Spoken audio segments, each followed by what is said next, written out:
Bienvenue dans Négatif, le podcast d'entretien à l'écoute des créateurs et créatrices d'images et de sons.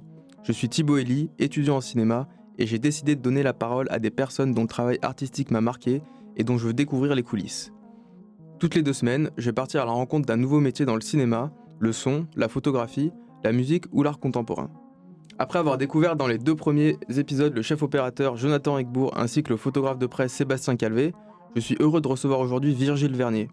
Bonjour. Bonjour. Alors vous avez 42 ans, vous avez réalisé de nombreux courts, moyens et longs métrages depuis 2001. Oui. Des films à la frontière entre le documentaire, la fiction, l'expérimental.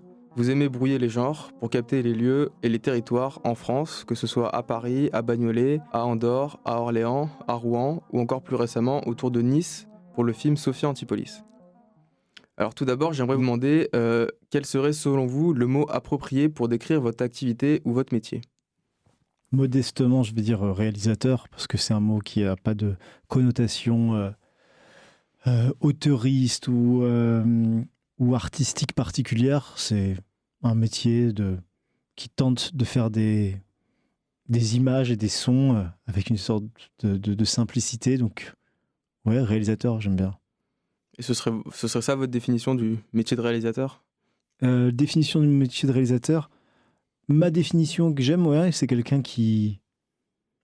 C'est bizarre parce que tout de suite, je préférerais dire mise en scène par rapport à ce qui m'intéresse en ce moment, c'est-à-dire comment, dans un cadre, une image de cinéma, on réussit à placer des éléments de décor, de costumes, de personnages qui soient comme des tableaux vivants. Et du coup, le mot réalisateur, d'un seul coup, me paraît un peu faible parce qu'il renvoie à quelque chose de froidement technique, mais... Après metteur en scène, il y a un lien avec le théâtre qui me paraît un peu faussé aussi. Et cinéaste, tout de suite, ça fait très néo-nouvelle vague, ça fait un peu, je sais pas, un peu prétentieux, j'aime pas trop, mais il n'y a pas de mot idéal, quoi, ouais, je sais pas, mais disons, restons sur réalisateur. D'accord, très bien. En préparant l'épisode, je suis tombé sur une de vos phrases dans une interview où vous disiez « J'aime filmer les choses qui me révulsent et dans lesquelles je vois des formes chaotiques cachées ». Pourquoi est-ce que vous avez dit ça ? J'ai l'impression d'avoir jamais utilisé le mot révulsé de ma vie, mais je pense que je l'ai peut-être dit ou un journaliste a fait un raccourci ou a reformulé avec ses mots à lui ce que j'avais dit, mais je sais ce que je veux dire par là en tout cas. Ça m'intéresse de filmer des choses qui sont pas comme moi, des gens qui sont pas comme moi, qui pensent pas comme moi, qui même vont à l'encontre de mes valeurs, de mes principes, de ma morale, parce que ce que je pense, je le sais déjà, ça ne m'apprend rien. Et du coup, plus j'avance dans mon travail de réalisateur, plus j'ai envie d'aller découvrir des nouveaux territoires, des nouvelles personnes. Dans Sophia Antipolis, en tout cas, je me suis intéressé... Vous êtes partie de ces personnages, de ces personnages qui, on ne va pas dire révulsés, mais dans lesquels vous ne vous retrouviez pas forcément ? Ouais. Depuis un certain temps, j'ai commencé pour reprendre chronologiquement, j'ai fait 2-3 premiers films où je filmais des gens pour qui j'avais énormément de sympathie, de tendresse, parce que c'était un peu des gens comme moi, qui évoluaient dans des univers un peu paumés, un peu sans fric, un peu fauchés, qui avaient quelque chose que j'aimais bien filmer là, mais qui en même temps, j'avais conscience, renvoyait à toute une tradition du cinéma qui me préexistait déjà. Un cinéma de l'errance, de l'apologie des déshérités, de cette poésie un peu romantique, dont à un moment j'ai eu envie de me séparer parce que je trouve qu'elle ressemblait plus à notre époque et que c'était des fantasmes un peu du passé. Et du coup, j'ai commencé à faire des films avec Ilan Clipper sur la police et ça m'excitait beaucoup plus de montrer des jeunes flics de mon âge venant de plein de milieux qui avaient envie d'ordre, de discipline, de faire la loi, qui aimaient les armes. Du coup, vous avez co-réalisé 2 films documentaires. Le premier, c'était Simulation en 2006. C'était sur une école de police à Rouen. Exactement. Et le deuxième, c'était Commissariat. Alors, l'ensemble s'appelle Flic. Et le deuxième, du coup, suivait des policiers en action dans une petite ville près de Rouen. Vous avez choisi des lieux très précis. Alors, est-ce que vous êtes parti de ces lieux ou vous êtes plutôt parti des personnages de la figure du policier ? À vrai dire, on est parti presque de ce qu'on nous donnait comme autorisation. C'est-à-dire qu'avec Ilan Clipper, à ce moment-là, on a cherché par tous les moyens à pouvoir filmer une école de police. Et cette école, près de Rouen, à Wassel a accepté qu'on filme. C'était une immense école de 1000 élèves. Et ensuite, comme le premier film s'est bien passé, parce qu'on est resté sagement dans cette école pendant plusieurs mois, et ils ont vu qu'on était pas mal attentionnés, ils nous ont donné l'autorisation pour filmer. Une deuxième chose qui était le commissariat dans lequel pas mal d'étudiants allaient être envoyés en stage. Et c'était juste à côté, toujours dans la région de Rouen, à Elbeuf cette fois. Et on a fait ce qu'on pouvait. On n'avait pas de grands principes si on allait suivre des personnages ou pas. On ne savait pas qui allait avoir, si on allait avoir de la sympathie ou pas pour certains. On allait essayer de filmer le plus possible de situations emblématiques. Essayer de faire des plans où il se raconte quelque chose qui dépasse la simple information documentaire. Montrer des rapports de force, montrer des ambiguïtés, montrer tout ce qu'il y a de fascinant dans l'étrange dans une école de police comme dans un commissariat. Et voilà, de manière un peu confuse, on n'avait pas de grands principes, on a essayé de monter ça en privilégiant des plans séquences étirés sur la longueur pour qu'il n'y ait aucun signe de manipulation ou de forcer un propos. Mais on a essayé d'être, voilà, aucune objectivité n'existe, c'est un mot vide et creux, mais on a juste essayé de montrer des situations qui nous paraissaient fortes et révéler des choses qui en racontent long sur les rapports humains. Mais pourtant, le film a un cadre, vous dites neutre, mais il a aussi un cadre très rigide, parce qu'il y a souvent des plans fixes qui sont très longs et enfin, une école de police ou un commissariat, même quand il y a de l'action, ce sont des endroits où il y a beaucoup d'ordre. Est-ce que c'est un choix que vous avez fait par souci de neutralité ou c'était plutôt pour apposer un discours que vous avez fait ce choix artistique? Non, ça impose pas un discours, mais au contraire, faire des cadres fixes et rigides épouse assez bien les postures corporelles, militaires de ces situations. Les décors sont froids et géométriques, les postures doivent être rigides, droites, on leur apprend vraiment à dompter un corps et à être tout sauf dans le relâchement. Et du coup, ça paraissait hyper naturel que les plans rejouent cette rigidité à l'extrême. D'accord. Alors moi, j'avais une remarque à vous faire sur ces films. Je les ai vus au moment vraiment du pic des manifestations des Gilets jaunes. Du coup, je me suis posé la question en les regardant, j'étais assez troublé. Je me suis dit, mais est-ce que je peux trouver dans ces films quelque part l'origine du maintien de l'ordre et de la violence des policiers? Comment est-ce qu'on voit dans ces images pourquoi ils se blessent des manifestants? Pourquoi ils sortent des fois des règles qu'on leur apprend justement à l'école de police où on leur apprend à suivre la loi et à intervenir de façon proportionnée? Mais je me suis dit après, si je l'avais regardé à des moments où on était plus dans un soutien, une admiration pour la police, par exemple après les attentats de 2015, ou même plus récemment après le sacrifice du commandant Beltrame lors d'un attentat, j'aurais sans doute cherché autre chose dans leurs gestes et dans leurs paroles. Et c'est là où je pense qu'il y a une ambiguïté dans votre film, qui est sans doute aussi un équilibre. Vous imposez pas de discours salaud de flic ou vive les forces de l'ordre. Est-ce que c'était aussi une volonté de votre part? Ouais, je le redis et j'avais absolument pas envie d'avoir un point de vue en termes moralisateur ou ou plier des situations pour leur faire dire autre chose que ce qu'elles sont. Je trouve que la puissance du cinéma, c'est de montrer des situations qui ont par-delà le bien et le mal, puis au spectateur de faire son petit avis ponctuellement sur des gens s'ils sont trop zélés, trop néo-fascistes ou trop détendus ou trop. Chacun peut y voir ce qu'il veut et dans 2 ans, il y aura peut-être un autre phénomène que les gilets jaunes qui donnera une nouvelle lumière sur le travail de la police. Les policiers sont comme n'importe quel être humain. Il y a des gens un peu trop nerveux, il y a des gens qui savent pas très bien contrôler leurs émotions et qui peuvent se relâcher, faire des bavures. Et puis il y a d'autres flics qui font leur métier de robot parfaitement en sachant mettre à distance leurs émotions et rester détachés en toute situation. Et justement, le documentaire, c'est aussi un rapport avec son sujet. Vous avez filmé dans ces 2 films des policiers qui étaient dans un rôle de policier à l'école de police ou en commissariat. Mmh. Est-ce que, du coup, pendant le tournage, c'était pas vos acteurs, ils déroulaient leur scène de façon indépendante? Est-ce que vous avez eu un rapport particulier avec eux ou vous étiez juste dans une position d'observateur?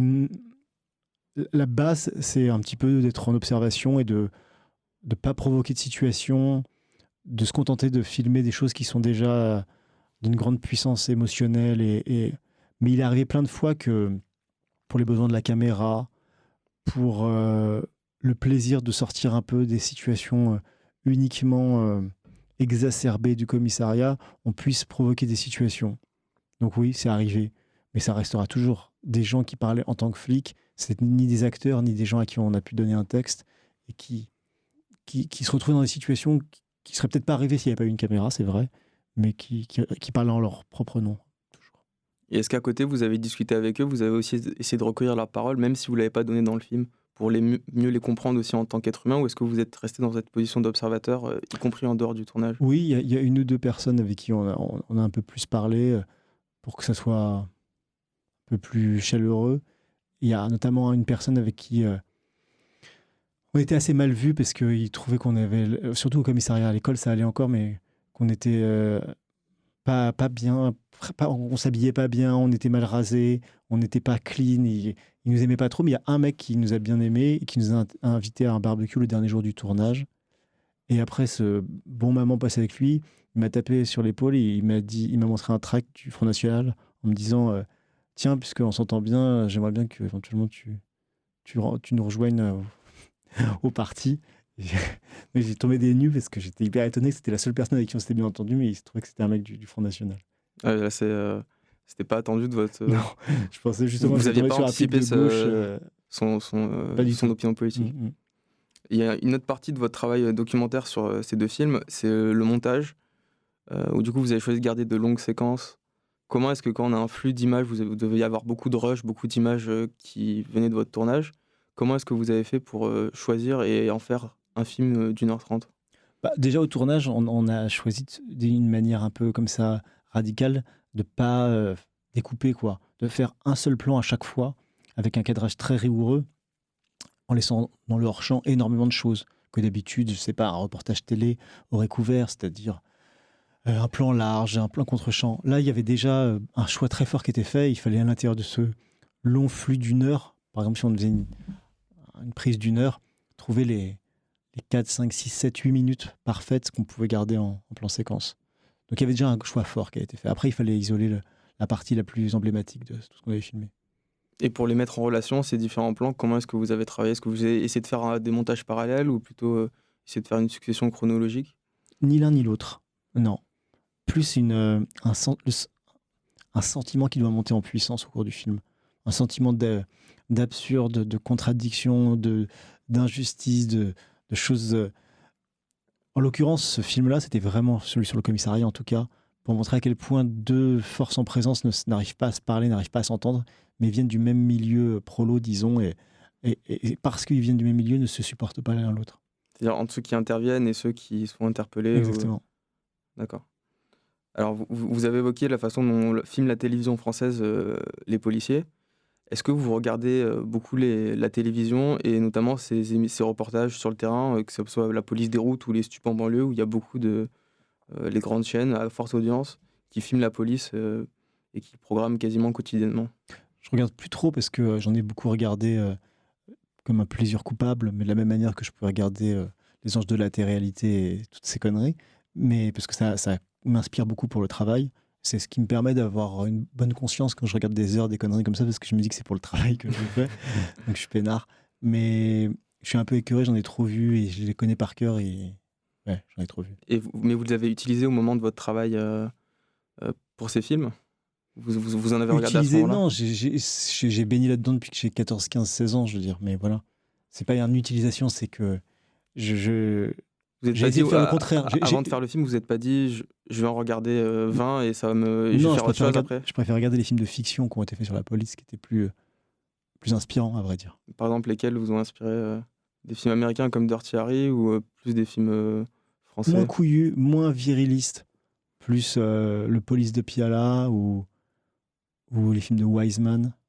Un documentariste qui filme longuement les institutions et notamment qui en a fait sur la police. Ouais, il en a fait plusieurs sur la police. Et vous parliez d'autres émissions de télé qui vous donnent de l'inspiration. Comment est-ce que ça se retrouve ensuite dans vos films? Est-ce que c'est quelque chose de... Alors, souvent on dit c'est conscient ou inconscient, mais est-ce que c'est quelque chose que vous allez, par exemple, matérialiser dans un carnet d'inspiration ou que vous allez évoquer avec vos acteurs aujourd'hui? C'est pas un carnet d'inspiration, mais chez moi, j'ai des murs recouverts d'images que j'ai découpées dans Paris Match, Le Parisien, ou des tabloïds, ou même des revues d'art. Ça, c'est des des petits talismans qui me donnent des directions et qui m'inspirent. Parfois, je les mets même en insert dans les films. Je les refilme pour leur donner une place. Toutes ces choses-là, c'est à partir du moment où ça s'intéresse à la culture populaire, plus que la grande culture, euh, tout est intéressant. J'en suis arrivé à un moment où j'ai l'impression que tout est intéressant. Même regarder la Formule 1, ça peut être intéressant. Même toutes les actions des êtres humains m'intéressent parce elles révèlent quelque chose de nous. Et je suis plutôt intéressé par des artistes ou des réalisateurs qui vont chercher dans des formes qui paraissent dérisoires et vulgaires, des choses sublimes et mythologiques. Je suis d'accord avec vous parce que récemment, j'ai commencé à tourner avec des chasseurs dans les Bouches-du-Rhône. Et mon grand-père est chasseur, il m'a donné l'accès à ce milieu. Et j'ai vu tout le temps traîner dans son salon où il y a des têtes de gibier, des tableaux de chasse, etc. Il est abonné à plusieurs revues de chasse. Et ces revues de chasse sont vraiment incroyables parce elles sont à la fois très politiques. En ce moment, il y a beaucoup d'articles qui sont contre soit le véganisme, soit la façon dont la chasse à courre est traitée. Et à la fois, il y a énormément de pubs pour les fusils, donc c'est vraiment des objets très hybrides et très drôles à regarder. Et en même temps, ça raconte énormément de ce milieu, presque plus de ce qu'on pourrait lire dans le monde sur ce... Et même encore plus que ce milieu, ça raconte ce rapport étrange de l'association entre l'homme, au sens masculin, et ces rôles archaïques, préhistoriques du chasseur-cueilleur, comment cette tradition-là, certains ont peur qu'elle se perde, comment des rôles archaïques sont encore vivaces aujourd'hui, et comment cette imagerie change avec l'évolution du capitalisme, la vente des armes, tout ça, c'est très intéressant. Ouais. Oui, parce que même sur la vente des armes, par exemple, il y a des articles qui défendent la chasse en Afrique, en disant que ça permet de protéger les espèces. Donc il y a des aspects assez paradoxaux qu'on retrouve vraiment dans des petits articles, des fois, qui font 100 mots. Ouais. Même les safaris pour occidentaux, comme quoi ça fait vivre le pays local parce qu'ils vivent du tourisme, tout ces arguments complètement tordus et rusés. Ouais. Et ça me permet de faire une transition avec la façon dont vous... du coup, depuis 2014, vous avez fait 2 films de fiction, en tout cas qui sont labellisés comme tels quand ils sortent en salle, où vous tournez avec des acteurs. Certains jouent leur propre rôle, ou des rôles des métiers qu'ils ont... Alors c'est là où c'est compliqué, c'est que vous êtes à la fois entre le documentaire et la fiction, et vous rejetez un peu ces catégories, ces genres, qui servent à enfermer des fois des films qui n'en ont pas forcément besoin. Alors comment est-ce que vous travaillez comment est-ce que vous préparez ces films ? Je dirais, ils ont peut-être été labellisés fiction sur les sites Allociné et Unifrance, mais pour moi, je ne vois pas de rupture si radicale entre les précédents films que je faisais, même le film Orléans, qui était un film de fiction, et certains disent de fiction, d'autres documentaires. Je sais pas, c'est complètement absurde. J'ai fait d'autres films qui ont toujours été comme ça entre... c'est mes films. C'est comme ça que je travaille. J'ai pas ces mots-là. J'ai envie certaines personnes m'inspirent, j'ai envie de les mettre dans un film, d'autres ne m'inspirent pas. J'ai plutôt pas envie de travailler avec des acteurs parce que j'ai rien à leur dire de spécial. Je vais pas leur demander d'imiter quelque chose. J'ai envie de filmer des gens tels qu'ils sont. Donc, j'ai pas spécialement envie de demander à un acteur de refaire quelque chose que je peux demander directement à la personne originale de faire. Et comment vous trouvez ces personnes ? Est-ce que vous allez dans les lieux ? Ça dépend. Il y a des gens qu'il faut trouver spécifiquement dans des lieux parce qu'ils ont une pratique sportive ou pratique. Si je cherchais un chasseur, je préfère demander à un chasseur, un vrai chasseur. Je ne vais pas demander à un acteur de faire 6 mois de stage pour apprendre à chasser, que ça ait l'air réaliste au moment du tournage, par exemple. Je trouve ça toujours plus intéressant. Ils ont des anecdotes qui vont nourrir leur dialogue, qui vont apporter une information nouvelle. Plutôt que quelqu'un qui imite quelque chose, c'est toujours déceptif, même quand on a beaucoup d'argent comme les Américains, où ils savent très bien demander à Mickey Rourke de faire 1 an de boxe pour pouvoir jouer un boxeur, mais ça me paraît quand même toujours dérisoire. Est-ce que vous réutilisez des choses que vous avez vues dans vos films, par exemple ces anecdotes, est-ce qu'elles se retrouvent vous demandez à les rejouer ? Oui, totalement. Totalement, par exemple, je sais pas moi, dans Mercurial, par exemple, il y a plein de scènes où une des 2 filles raconte son expérience dans l'hôpital psychiatrique, et c'est vraiment son expérience, c'est une histoire qu'elle m'a racontée. Je lui ai demandé si tu veux bien la raconter pour le film. Ça va très bien dans le sens de ton personnage qui circule entre des choses très différentes comme ça. Dans Orléans, j'ai demandé à une vraie danseuse de cabaret de jouer son propre rôle, une danseuse russe qui raconte plein d'histoires sur son métier. C'est juste que c'est organisé autour d'un cadrage très précis qui, pour certains, donne l'impression que tout ça est écrit, mais c'est pas écrit. Enfin, c'est laissé libre. Une autre question sur la préparation de vos films. Est-ce que vous êtes immergé dans certains milieux? Par exemple, pour Sophie Antipolis, il y a le milieu de la secte, le milieu de la chirurgie. Est-ce que c'est des endroits où vous êtes allé faire des repérages et observer ces personnes? Ouais, totalement. La chirurgie, j'ai passé une semaine avec un chirurgien plastique à Paris qui a accepté de me prendre comme assistant. Et prendre comme assistant, ça voulait juste dire qu'il fallait que je mette une blouse et que je sois bien rasé et que je donne l'impression d'être un assistant. Mais c'était vraiment pour que je puisse observer le travail qu'il avait avec des filles qui venaient pour la chirurgie des seins.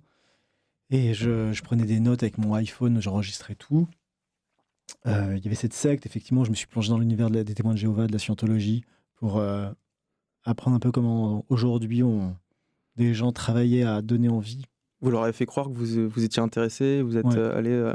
Ouais. Je me suis fait passer pour quelqu'un qui était à la recherche de croyances institutionnelles, religieuses. Et moi-même, ça m'intéressait personnellement, parce que je suis pas extérieur à tout ça, ça me fascine aussi, et j'en ai besoin. Mais là, c'était pour un film, quoi. Donc j'avais quand même un petit peu de distance et je savais que j'étais là en train de prendre des notes.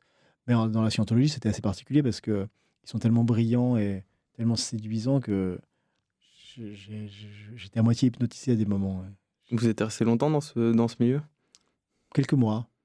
Ouais, quelques mois qui ont été assez denses et forts et chargés en expérience, parce que j'ai découvert vraiment des lieux bizarres, notamment l'église de Scientologie de Paris, où le premier jour, je m'étais inscrit sur Facebook pour une conférence sur la vie après la mort.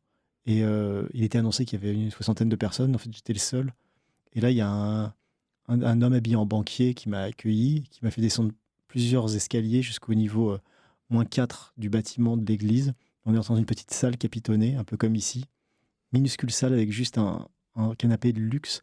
Et il m'a assis devant un énorme écran plasma.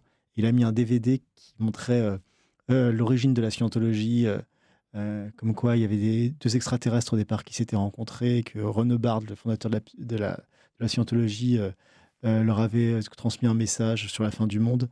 Et tout ça a été illustré avec des images de volcans qui brûlent et de couchers de soleil.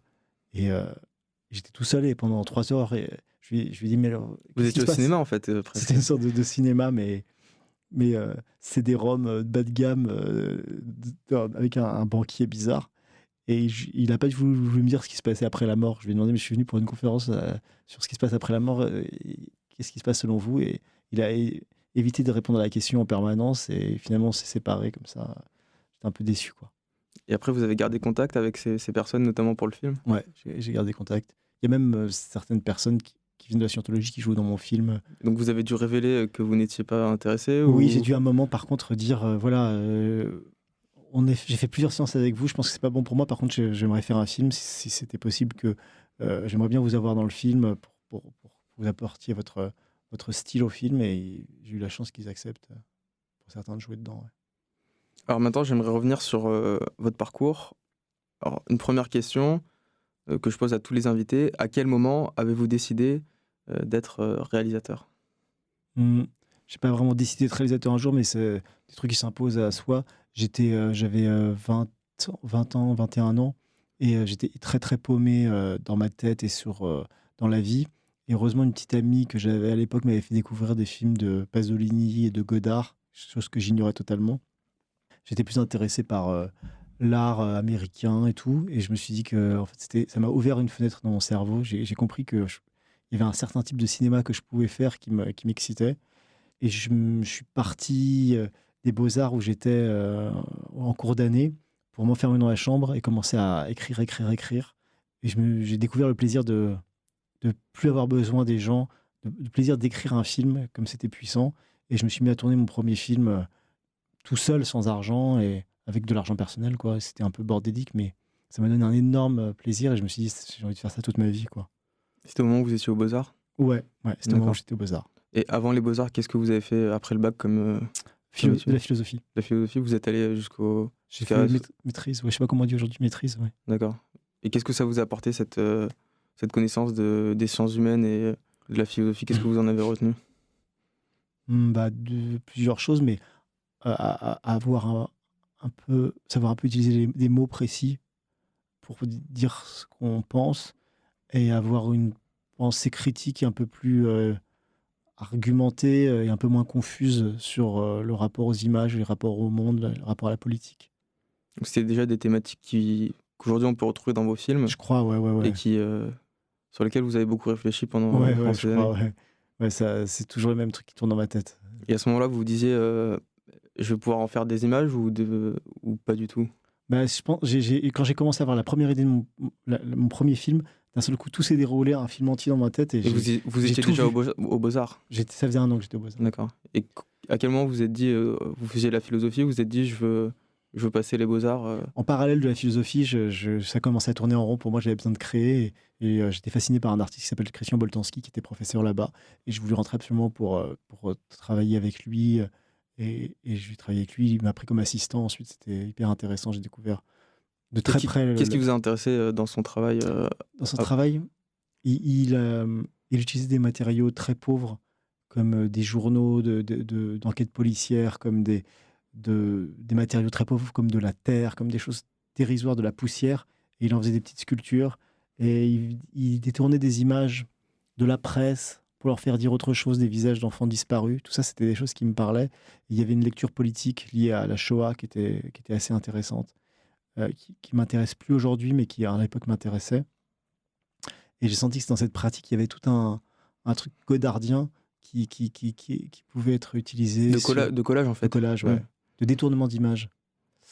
Et d'images du capitalisme, du pouvoir, comment les images du pouvoir peuvent dire le contraire de ce qu'elles disent lorsqu'on les met dans un autre contexte, dans un collage, effectivement. Donc c'est ce que vous avez fait, y compris sur les extraits de journaux. C'est quelque chose que vous avez utilisé par exemple dans Sophie Antipolis, où il y a une séquence qui est vraiment marquante, où une jeune fille lit Nice Matin, il me semble. C'est ça, c'est Nice Matin. Et où c'est quasiment mythologique comme moment. Et c'est super que vous l'ayez vu avec ces termes-là, mais oui, c'est des petites choses comme ça qui contiennent le monde actuel en condensé extrêmement fort. Et donc, les ateliers aux Beaux-Arts, donc vous avez suivi, vous étiez avec Christian Boltanski. Qu'est-ce que vous faisiez concrètement dans cet atelier? C'est ça qui était drôle, ça ressemblait un peu à une secte. On faisait rien. Il venait 2 fois par semaine, officiellement de 14h à 18h, mais en fait, il arrivait à 15h, il repartait à 17h. Et il s'asseyait par terre et il parlait tout seul. Et j'étais le seul étudiant qui n'était pas coréen ou japonais. Et les autres étaient à côté de moi, ne comprenaient absolument rien à ce qu'il disait, mais écoutaient avec une énorme dévotion. Et il disait des choses très drôles et très intéressantes. Et de temps en temps, il regardait un peu le travail qu'on était en train de faire en cours. Et il pouvait être très critique, mais aussi très encourageant. Donc, il vous a aussi aidé à avoir un regard sur votre œuvre? Je crois, ouais. Il m'a bien aidé. Ouais. Qu'est-ce qui vous a... S'il y avait une ou deux leçons qui vous a appris Partir de l'école. Il m'a dit, pars de l'école avant que tu sois trop dans l'art contemporain, reste comme t'es et de suivre que des choses atemporelles. Tout le monde travaillait sur Internet, sur des trucs hyper... comment dire, des formes du goût du jour. Et lui, il m'encourageait à avoir un truc, à continuer à m'intéresser à des choses toutes petites.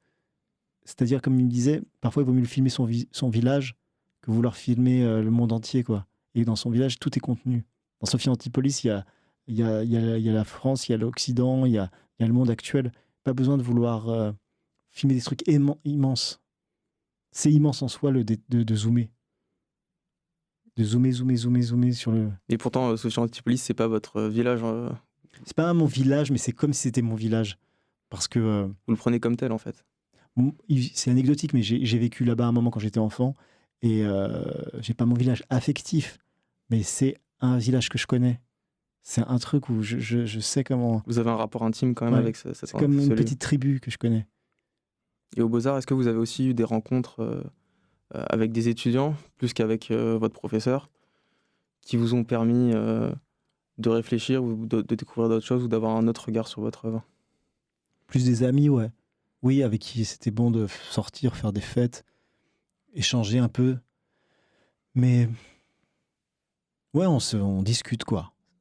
Ça oblige à préciser ses positions, même rencontrer des étudiants qui pensent pas comme nous, ça nous oblige à nous radicaliser, à dire ok, j'ai vraiment pas envie de ressembler à ça. Et est-ce que c'est des rencontres ce sont des personnes avec qui vous continuez à travailler ou qui continuent d'avoir une relation affective?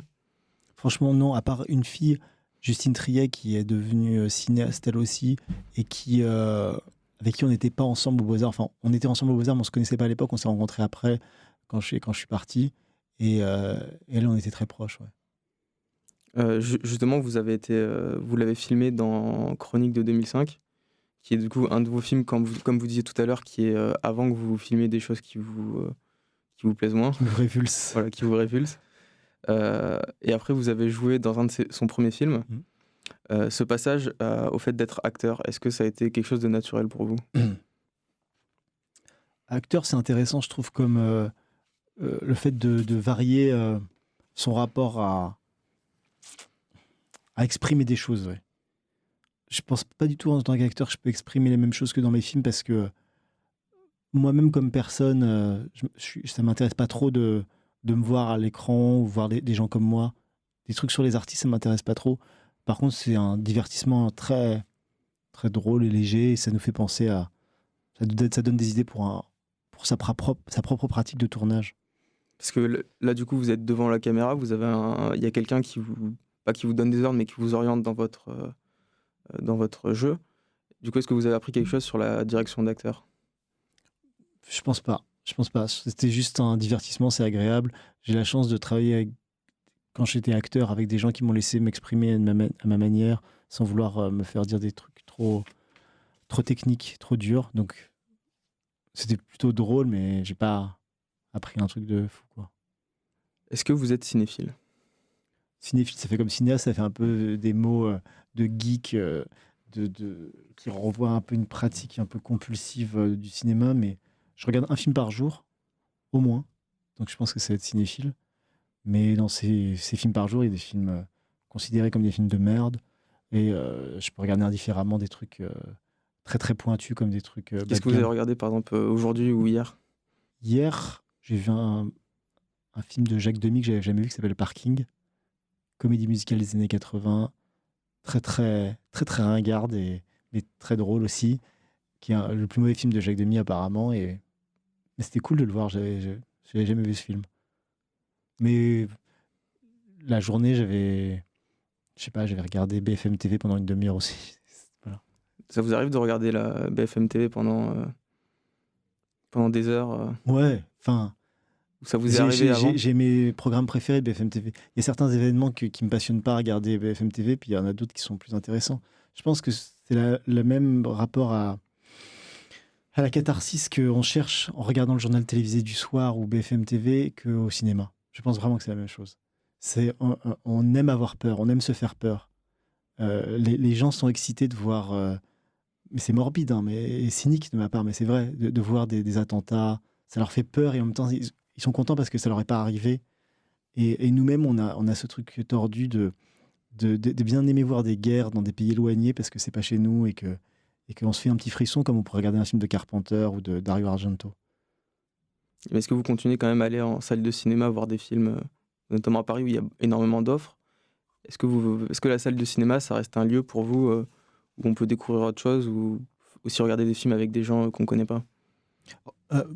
Pas l'expérience spécialement de regarder des films avec des inconnus, ça me passionne pas parce que, je sais pas, j'aime bien avoir mon confort, j'aime pas spécialement être collé à des gens qui mangent du popcorn ou des trucs comme ça. Mais ce qui est sûr, c'est que maintenant, quand je vais au cinéma, comme ça coûte super cher et que j'ai pas de carte, c'est vraiment pour voir des trucs où je sens qu'il y a un truc de grand écran qui vaut le coup. Et je préfère à la limite maintenant vraiment y aller pour un truc sacré, quoi. Parce que le reste des films, c'est ça qui est bien avec Netflix, c'est que ça oblige vraiment maintenant à se positionner si on fait des choses vraiment où l'image compte, ou si après tout on peut le regarder sur un iPhone, vu que l'image est merdique de toute façon. Et donc il y a une quantité de films qui normalement ne devraient pas être au cinéma parce que c'est tellement laid que ça n'a aucun intérêt de le montrer en grand écran. Le grand écran, ça agrandit tous les défauts d'un film. Par contre, quand c'est beau, c'est vraiment très beau, quoi. Et justement, un beau film sur un écran, ça restera un beau film ou ça reste intéressant de le regarder ou C'est un non? peu moins bien, quoi. Faut mieux le voir en grand écran, mais c'est possible aussi, mais moi, je suis pas assez habitué. J'ai toujours regardé sur des choses une taille, un minimum, pour les films que j'aime, un minimum de transfiguration des choses, de tableau. Il faut que ça ait la taille d'un tableau quand même. Ou plus grand que vous, en fait, plus grand que Peut-être, ouais. Peut-être un petit peu plus grand. En tout cas, le modèle, l'échelle du tableau, comme on peut voir un tableau, même si ça n'a pas de forme définie, un tableau, ça me parle. Ouais. est-ce que vous continuez aussi à regarder des films, de vos contemporains, qui soient en France ou à l'étranger? Bien sûr, il y a plein de films que je guette ou que j'aime ou que. Depuis le début du mouvement des Gilets jaunes en novembre 2018, moi je suis fasciné par leur capacité à fabriquer et diffuser leurs propres images, leurs propres vidéos, notamment sur Facebook. Et il y a un effet où ils veulent contrer les images dominantes de la télévision notamment, et montrer le hors-champ, ce qui ne se voit pas à la télévision. Et ce qui est spécifique du coup, c'est vraiment que ce sont les acteurs même du mouvement social qui se représentent, qui portent des discours grâce à des outils qui sont vachement démocratisés.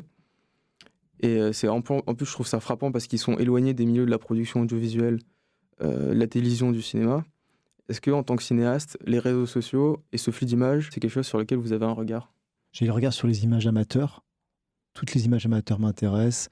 Toutes les, toutes les productions innocentes des gens qui sont pas, ils savent pas qu'ils sont en train de produire des archives du temps présent, qui sont 1000 fois plus belles que 15 000 films qui sont dans les top 10 de fin d'année ou qui sont sélectionnés à Cannes, me frappent, me fascinent. Et il y a certaines vidéos qui n'ont jamais été faites en intention de faire du cinéma, mais qui sont puissantes. Et comment vous les trouvez, ces vidéos? Vous allez chercher sur Internet? C'est un mélange de recherche et d'être connecté à des réseaux sociaux où ces images sont susceptibles d'apparaître. Et je tombe dessus, mais ouais, je passe beaucoup de temps à faire comme tout le monde, quoi, à errer, à zoner sur Internet. Mais sur Internet, on peut regarder plutôt des productions qui sont. Enfin, Netflix, il y a beaucoup de gens qui vont sur Netflix, mais c'est produit par une institution.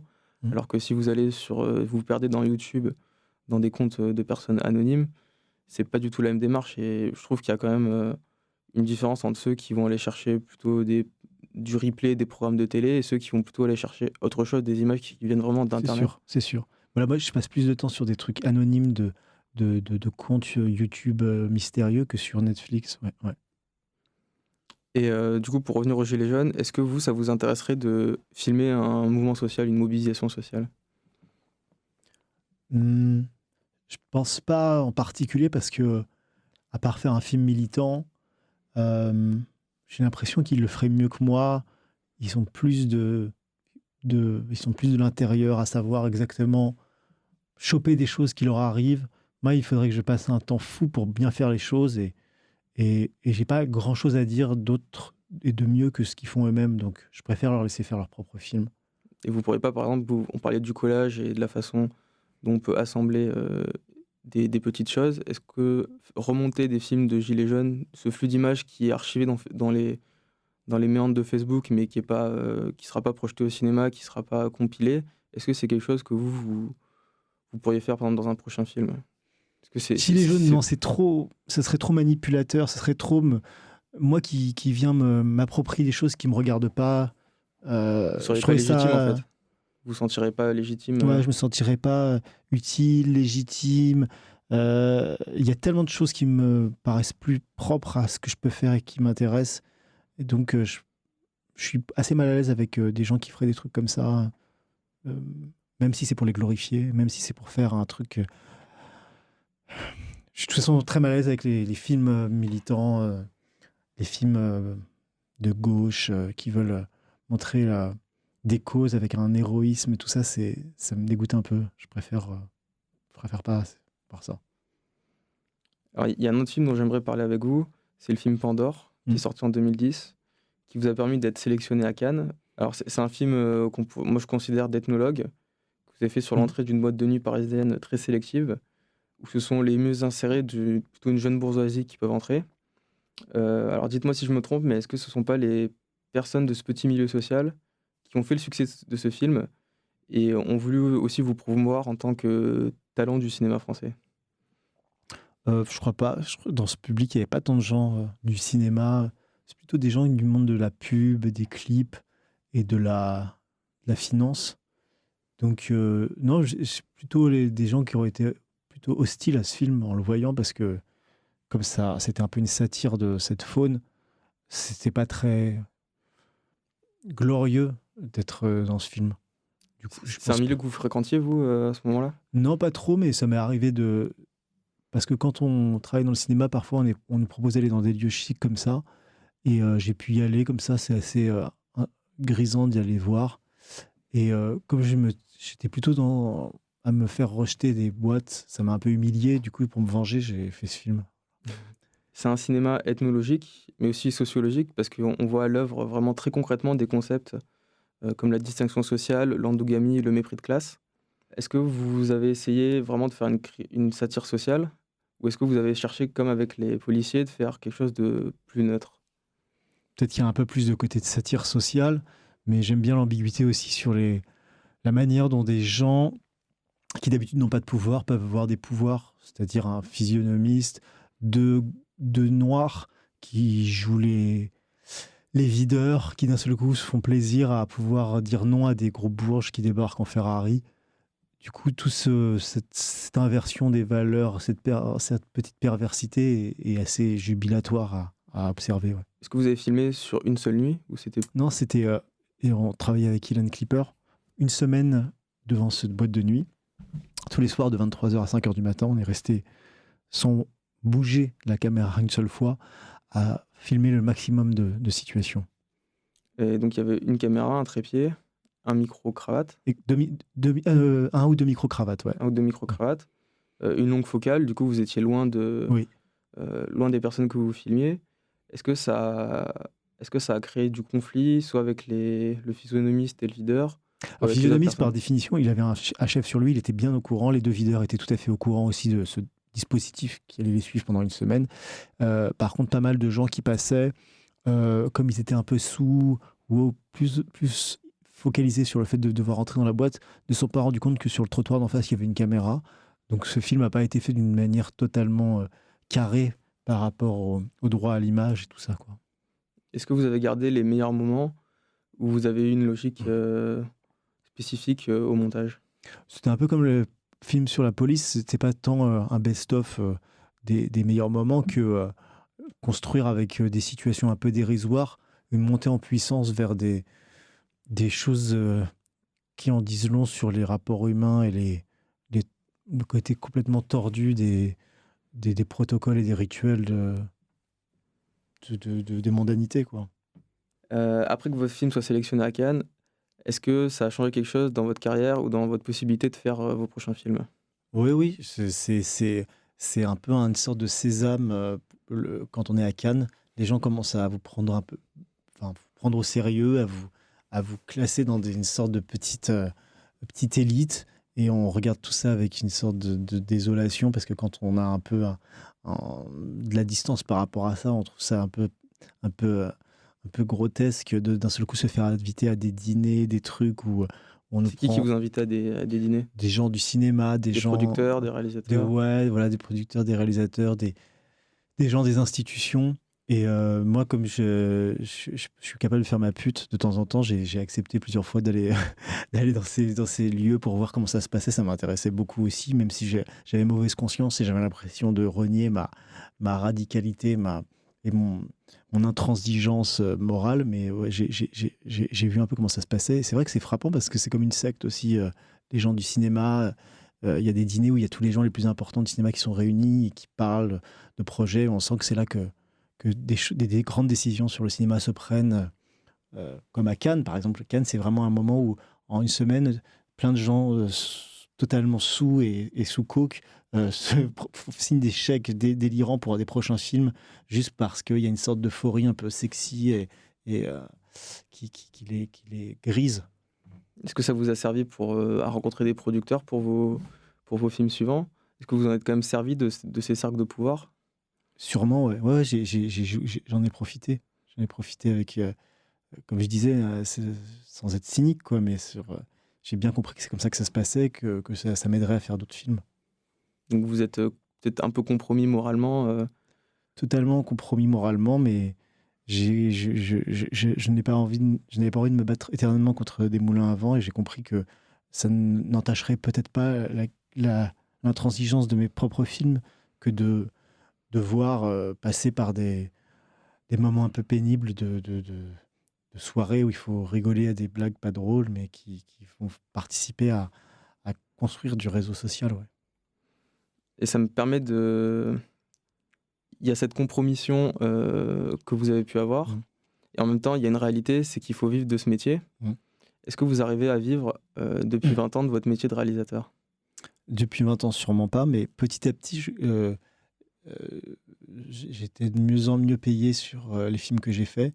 J'ai passé plus de 10 ans à tout financer moi-même avec mon propre argent, à faire d'emprunter de l'argent à plein de gens, à faire plein de coups tordus, hyper compliqués. Donc maintenant, je gagne un petit peu plus d'argent, mais ça ne me suffit pas pour vivre. Non.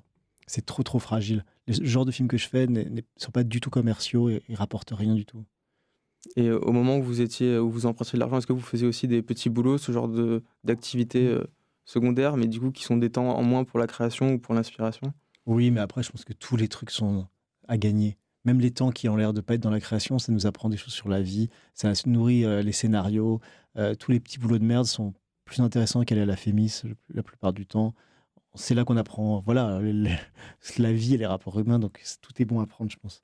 Vous le disiez, vos films sortent assez peu en salle, ils sont peu distribués, comme on dit, comme beaucoup de cinéastes indépendants en France. Vous avez accès qu'à certains cinémas RSC, pas aux grandes salles où la majorité des entrées se font. Est-ce que cette diffusion restreinte vous dérange ? Comme tout le monde, je préférais qu'il soit plus diffusé, mais ça me va aussi, quoi. Je veux dire, faut arrêter de vouloir être partout et d'être hyper puissant. Enfin, c'est le marché du cinéma qui choisit pour moi où je suis, et puis je peux pas agir sur grand chose, même si au fond de moi j'aimerais être plus, c'est pas mais que j'aimerais que mes films, je les ai faits avec amour et avec passion pendant des années, ils soient vus par le plus grand nombre. Ouais, j'aimerais bien. Est-ce que ça tient aussi du fait que ce soit des petits budgets ? Peut-être qu'il y a un lien, oui, puisque moins un film est financé, moins les partenaires qui ont mis de l'argent vont se battre pour que le film existe. Donc oui, notamment les télévisions qui ont un grand rôle dans le... Tout à fait. Moi, comme il n'y a pas de télévision sur mes films, parce que les chaînes de télé ne veulent pas financer mes films, à part une fois pour un film Mercurial qui a été financé par Arte, ils ne sont pas diffusés à la télé. Ouais. Mais tant mieux, parce que je ne peux pas m'adapter à des contraintes de télé. Même Arte, qui a l'air d'être une télévision vraiment indépendante et qui propose du cinéma RSC, c'est pas assez... j'ai pu, avec Arte, faire Mercurial, mais il y a d'autres films qu'ils n'ont pas accepté de faire parce que c'était trop bizarre, trop pas conventionnel. Et... Est-ce que vous pourriez faire des films avec une diffusion plus large, donc aussi plus d'argent, et peut-être du coup des acteurs connus, un genre plus identifié, de l'action, ce genre de choses ? Ça vous amuserait ou pas du tout ? Ça peut être amusant, je pense que j'ai pas le talent pour faire ça, mais si j'étais extrêmement contraint. Le plus gênant, c'est les acteurs. Je pense que je pourrais pas travailler avec des gens que j'aime pas. Et j'ai peu de sympathie a priori pour des acteurs, à part un ou deux ou trois, quoi. Mais des scènes d'action, je sais absolument pas faire, je pense, mais j'aimerais bien essayer de faire une scène d'action. Mais et un truc plus commercial, oui, je pense que je devrais essayer. Tant que mon film est pur, beau, a une morale qui me ressemble et sublime, visuellement, oui, ça va. En parlant de morale, est-ce que vous pourriez faire des publicités ? Ça, je peux pas, par contre. Est-ce qu'on vous a déjà proposé ? Pardon ? Est-ce qu'on vous a déjà proposé de... Non, parce que ça se voit que mes films, il n'y a aucun talent publicitaire. On a pu me proposer des clips, j'ai pas accepté non plus parce que j'ai pas envie de faire de clips, parce que j'ai pas envie d'illustrer de la musique, même si j'ai plein de clips que j'aime, mais c'est pas ce que j'ai envie de faire. Mais non, on m'a pas proposé de pub. Pour vous, il y a du cinéma qui est publicitaire et qui du coup dont les réalisateurs peuvent faire plus facilement de la publicité ? Bien sûr, la majeure partie du cinéma français a une imagerie très léchée, très flatteuse pour un certain type de rapport au capitalisme. Ouais. Y compris dans des films qu'on peut qualifier d'auteurs qui Bien sûr. sont RSC. Totalement. Est-ce qu'il y en a un qui vous a frappé ces dernières années, que vous avez vu et vous avez dit ce film, c'est vraiment de la publicité À part les exemples les plus connus, genre Drive ou des choses comme ça, qui ont une esthétique très identifiable publicité. Le dernier film de Luca Guadagnino, Suspiria, ressemble pas mal à une pub Dolce Gabbana. Et en France, est-ce qu'il y en a certains qui vous ont marqué pour cette esthétique publicitaire? En France, j'ai pas un exemple en particulier, mais il doit y en avoir si on cherche bien. Oui, peut-être le film de Beck BD qui s'appelle L'Idéal était vraiment Pour le coup, lui vient aussi de cet univers-là de la pub, vraiment directement. Ouais, c'est vrai. Puis il a il écrit voulait dessus. critiquer ce milieu-là en plus. C'est l'ironie du sort. Alors, vous vivez à Paris depuis 20 ans? Même plus, je suis né à Paris et sa banlieue. Ouais. Paris, c'est 2 millions d'habitants, 10 millions de personnes qui y circulent chaque jour, 20 arrondissements, des dizaines de quartiers qui ne se ressemblent pas. Donc c'est vraiment énormément de possibilités en termes de topographie, de profil d'habitants, de revenus, etc. Il y a une infinité de propositions de cinéma. Est-ce que c'est encore une ville qui vous inspire pour raconter la France? Moi, ça m'a jamais inspiré. La seule fois que j'ai fait un film à Paris, c'est donc Pandore, pour faire une satire des rituels de snobisme et de mondanité à Paris, parce que c'est le seul truc que j'avais à dire sur Paris.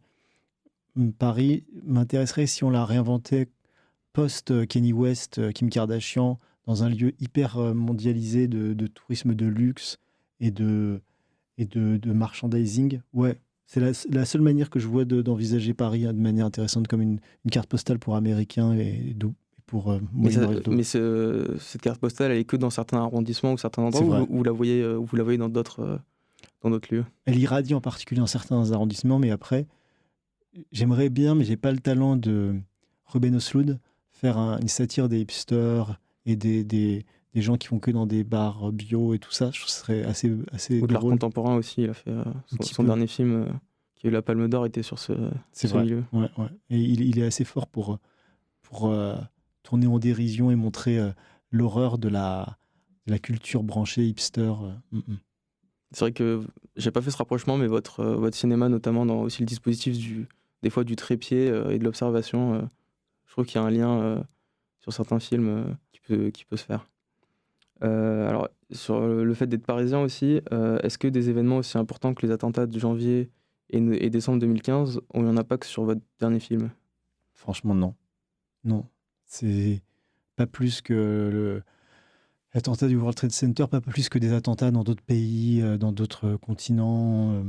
Je m'intéresse pas spécialement à ce qu'il y a près de chez moi. Je filme la France parce que c'est le village que je connais, mais ça m'intéresse que si c'est lié à d'autres événements qui peuvent avoir lieu aux États-Unis, en Asie.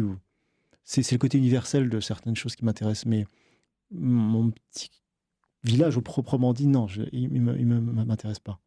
Pourtant, c'est paradoxal par rapport à ce que vous disiez sur le fait de filmer son village. C'est vrai. Aujourd'hui, ça vous c'est le village qu'à condition qu'il soit tourné vers l'universel. C'est que parce qu'il fait des parallèles avec les situations mondialisées du capitalisme. Et c'est pour ça que vous êtes déplacé aussi à côté de Paris, à Bagnolet, qui est vraiment juste après le périphérique, filmer les tours mercurielles. Ouais. Ça rappelle aussi le 11 septembre, le World Trade Center. Exactement. Plein de choses comme ça. Est-ce que c'est un moyen aussi de rester à Paris, mais pas vraiment? Franchement, Paris m'intéresse juste comme un mythe provincial de descendre à Paris pour devenir quelqu'un de connu, comme dans plein d'émissions de télé-réalité ou comme dans un livre de Balzac, on fantasme sur la capitale. Mais la capitale elle-même, c'est une forme vide et que j'ai pas envie de filmer pour elle-même, mais juste comme un horizon. J'ai également lu que vous n'aviez pas le permis, comme beaucoup de Parisiens et beaucoup de jeunes aujourd'hui. Moi, par exemple, j'ai pas le permis non plus. Et je me demande si votre mode de déplacement, donc vous êtes restreint à la marche, à vous faire transporter par soit transport en commun, soit taxi, soit peut-être le vélo, est-ce que ça a une influence sur la façon dont vous faites vos repérages ou comment vous visitez les lieux la première fois? Sûrement, mais je serais content d'avoir le permis aussi, hein, j'en fais pas une position, mais ça m'a obligé à prendre beaucoup de bus de banlieue et surtout à Sophie Antipolis de me déplacer que dans ces bus bizarres de la Côte d'Azur où il n'y a que des retraités et des immigrés qui font des heures de bus comme ça dans le vide. Ça met à une place qui est intéressante, qui n'est pas un rapport à la vitesse et au flux de consommation. Ouais, c'est une marginalité qui m'intéresse. Et justement, à Sophia Antipolis, c'est un lieu particulier où il n'y a que des bâtiments de grandes entreprises. Est-ce que ce sont des lieux où vous avez pu marcher tranquillement? Parce que moi, je sais que des fois, quand je fais de l'exploration urbaine, que je vais me balader, je vais à un point et je me balade autour de ces lieux. Un centre commercial, par exemple, je peux prendre des photos et il y a un agent de sécurité qui va venir me dire: «Vous n'avez pas le droit de prendre des photos». Je vais appeler la police et on est obligé de partir. Est-ce que c'est quelque chose qui vous est arrivé aussi? Tout le temps. Parce que vous venez de décrire une situation type que j'ai connue 15 000 fois et je suis obligé de faire les choses en cachette. Et quand j'étais à Sophie Antipolis, je me baladais à pied, même sans sortir un appareil photo. Et déjà, il y avait des flics qui m'avaient arrêté parce que comme c'est un lieu à l'américaine où on se déplace qu'en voiture, parce que c'est que des bâtiments et espacés de kilomètres les uns les autres, ils trouvaient ça louche que quelqu'un rôde comme ça et ça avait alerté l'attention des caméras de vidéosurveillance, avaient détecté un type bizarre, quoi. Est-ce que vous faites beaucoup, du coup, d'exploration urbaine, de balades, pour vous inspirer à Paris, en Île-de-France ou ailleurs? En tout cas, pour Mercurial, ouais, j'avais fait beaucoup de ça. Ouais. Où est-ce que vous êtes allé Tout m'intéressait, je me laissais perdre par ce qui. Vous preniez le RER et vous alliez Ouais, même à pied, commencer en vélo et ensuite poser un vélo et marcher à pied, toujours en prétextant peut-être un point où aller symbolique, mais qui était qu'un prétexte pour digresser. Est-ce que c'est un moment aussi où vous prenez un appareil photo, où vous essayez de prendre des images, ou c'est simplement prendre des notes, avoir des souvenirs dans la tête? Non, vraiment, prendre beaucoup d'images, c'est hyper important parce que ça fixe des repères dans la mémoire ensuite. Ça promet de pouvoir parler à d'autres gens pour un film, de lieux qu'on a trouvés, leur montrer concrètement ce qu'on a repéré et travailler avec eux déjà. Et qu'est-ce que, en tant que pratique de photo, est-ce que vous avez une nostalgie, par exemple, de l'argentique? Est-ce que vous continuez à prendre en argentique ou est-ce que vous êtes plutôt au numérique, vous prenez avec votre téléphone? Les deux. J'aime bien mêler les deux, mais c'est vrai que j'ai un attachement un peu affectif à l'argentique. Du coup, qu'est-ce que vous, en tant que photo argentique, vous développez vous-même, vous passez Non, par... par exemple, pour le prochain film que je vais faire, je suis parti là une semaine à Noël, parce que mon film se passera à Noël, dans un endroit, et j'ai pris 8 bobines. J'ai fait 8 bobines de photos, et je viens de les développer aujourd'hui, justement. C'est pour ça que c'est drôle que vous m'en parliez. J'ai mon sac là qui prouve que c'est vrai ce que je dis, qui porte le même nom que votre émission. Et j'adore ce moment où les photos vont être développées et qu'il y a une magie de... Il y a aussi une attente par rapport Ouais, une attente, ouais. On ne sait pas quelle photo on a pris. Même ce qu'on voit à travers l'œilleton de l'appareil n'est pas ce qu'on va voir ensuite. C'est clair. Et du coup, quand vous découvrez les photos, qu'est-ce qui se passe? Des déceptions et des bonnes surprises, comme toujours, quoi. Il y a les deux. Et ensuite, c'est quelque chose que vous allez réutiliser dans votre film. Si je fais un film en argentique, je préfère faire les repérages en argentique, ouais. Pour commencer déjà à voir comment l'argentique va sublimer certains décors, va leur donner une aura qui n'ont pas avec des vulgaires photos de iPhone. Et ça prépare déjà le processus de sublimation des choses. Ouais. C'est ce que vous avez fait par exemple pour Sophie Antipolis qui a été tourné en 16 mm. Ouais. Et ensuite, comment est-ce que vous avez travaillé avec par exemple un chef opérateur qui va lui actionner la caméra, la faire fonctionner? Comment est-ce que vous arrivez à avoir un langage commun avec lui sur l'argentique? Justement, je dirais que l'argentique est plus facile d'avoir un langage commun. Parce qu'on sait qu'on va pouvoir faire des choses assez brutes, assez simples, sans avoir à utiliser des millions d'accessoires, de filtres ou d'éclairage rajouté. Et comme moi-même, j'ai fait mes repérages en argentique, je lui montre et j'essaie de lui dire de rester dans cette esthétique-là. Et par contre, je surveille beaucoup le cadre. C'est moi qui fais le cadre. Je ne fais pas la lumière, je ne fais pas la technique. Et du coup, pour peu que je tombe sur un chef-op qui a les mêmes goûts que moi, c'est facile de communiquer. Est-ce que vous utilisez aussi de la lumière artificielle sur vos films? Ça arrive. Ça me ravit pas de faire ça, mais je sais que c'est... Sachant que vos films se passent aussi beaucoup en extérieur. De nuit, souvent aussi, oui. Beaucoup.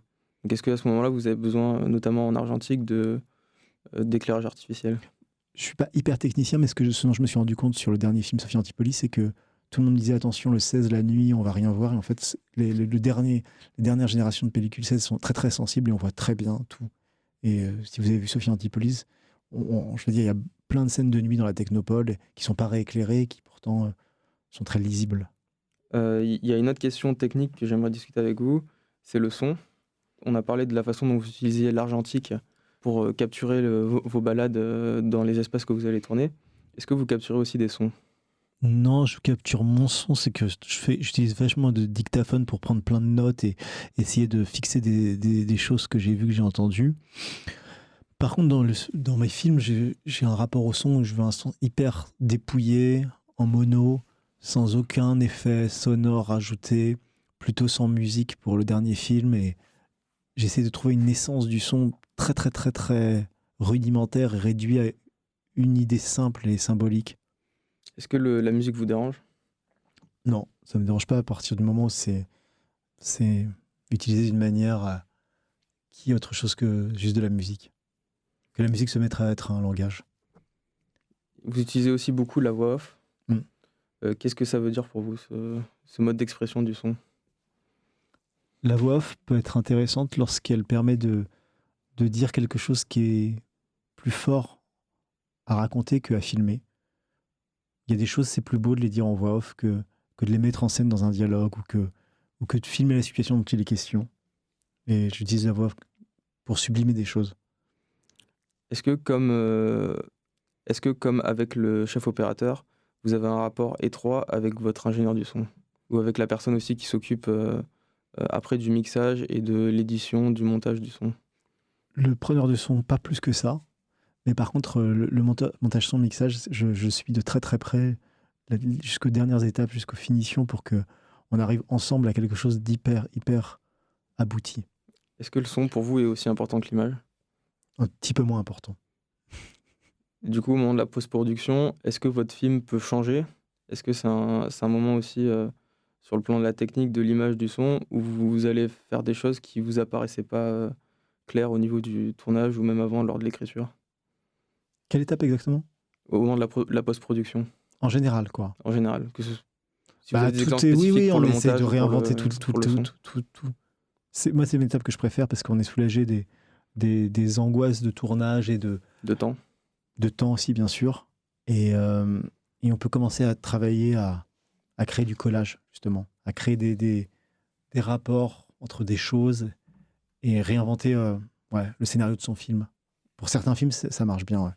Par exemple, pour le dernier plan de Sophie Antipolis, alors je vais le raconter pour ceux qui l'ont pas vu, mais tant pis. C'est une invasion de la lumière, de la chaleur qui brûle la pellicule et embrase aussi le son d'une certaine façon. Est-ce que c'est une scène que vous avez réinventée en post-production ou est-ce qu'elle a vraiment été pensée en amont? Elle a vraiment été pensée en amont. Elle a été vraiment écrite exactement comme ça, parce que j'avais déjà fait des essais de ce rapport à la saturation et à l'image, à l'éblouissement par la surexposition de la lumière. Et c'était vraiment le final de mon film que je voulais absolument. C'était dur à réaliser parce qu'il fallait trouver une technique qui soit évidente dans cet effet d'éblouissement. Mais ouais, c'était voulu. Vous l'avez trouvé en lien avec le chef opérateur ou c'est quelque chose que vous aviez vraiment en tête? En lien avec le chef opérateur. On a cherché 1000 techniques pour faire ça et finalement il a utilisé un miroir qui permettait de renvoyer une image extrêmement puissante à des moments du soleil. Et au son, j'ai longtemps cherché comment donner cette impression de saturation qui fait que le son réel de vague devient presque du bruit, mais un bruit qui est comme dans la musique noise, qui est une mélodie en elle-même. Et pour conclure, j'aimerais poser une question sur votre prochain film. Justement, avec ce dernier plan de Sophie Antipolis, c'est presque une fin du monde, quelque part. Est-ce que après ça, vous pouvez encore faire un film et raconter le monde? On est obligé de prendre en compte le fait qu'on a terminé un film sur une certaine note pour que le prochain film ait l'air de renaître de ses cendres. Ouais. Ça, c'est une putain de fin. Eh bien, merci beaucoup Virgile Vernier d'avoir participé au 3e épisode du podcast Négatif. Merci à vous. Négatif, c'est aussi un site internet, négatif.co, avec des articles qui complètent le podcast, extraits de la filmographie de l'invité, liens vers le reste de son travail ou textes pour approfondir la thématique de l'épisode. Vous pouvez vous abonner sur les réseaux sociaux en cherchant Négatif, ainsi que sur iTunes, Spotify, Google Podcast ou encore YouTube pour ne pas manquer le prochain épisode. À bientôt. Au revoir.